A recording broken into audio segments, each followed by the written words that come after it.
Hai. Hey, buat apa kat sini? Tengok view. Nice view. Kita kat swimming pool ni. Okay. Kita kat mana sekarang sebenarnya? Kita dekat Hotel St. Giles. Nak buka puasa dekat sini hari ni. Dengan cerita dekat hotel ni ada pelbagai pilihan menu yang berlainan dan nama buffet dia Selera Bonda. Dan difahamkan juga kita ada 6 menu yang berlainan yang diubah setiap hari kan? Betul. Dengan cerita kalau tak silap hari ni ada nasi dagang, betul ke? Betul. Tak sabar kena try. Okey, jom kita tengok apa antara hidangan-hidangan yang tersedia di Selera Bonda St. Giles Boulevard. Jom. Yeah. Jom. Okay, kuih is my weakness. I love kuih dan kita pelbagai macam-macam. Ada kuih lapis, oh my god. Ada seri muka, ada pulut udang. Okay, ni yang buat kita bertambah-tambah lapar ni. Ya Allah. Tapi kita kena sabar. Betul. Kita kena tahan nafsu kita. Mango cheesecake, green velvet. Oh my god. Wow. Macam matcha.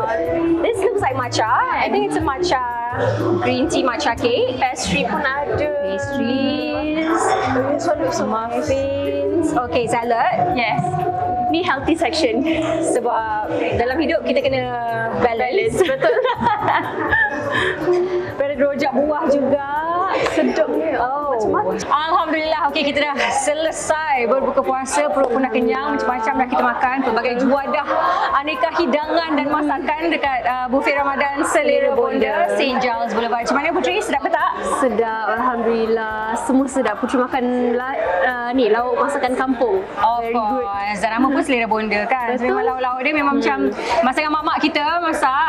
Ada telur. Tadi pun ada telur masak kicap. Ada kangkung belacan. Macam Pasha tadi makan nasi dagang. So teringatlah masa pergi Terengganu. Nasi dagang dengan kuah gulai ikan tongkol. Banyak juga lauk-lauk yang lain-lain. So pelbagai menepati cita rasa lah. Jangan risau apa-apa. Orang kata ada macam-macam. Kalau tak makan ikan, ada ayam. Kalau tak makan daging, ada ayam. Ada kambing. So kalau nak tahu, datang. Kena datang sini, okey? Betul. So kalau datang nak dapatkan tiket ke Selera Bonda, boleh dapatkan dekat mana? Dekat Selera Bonda Buffet Dinner.uberticket.asia. Yes.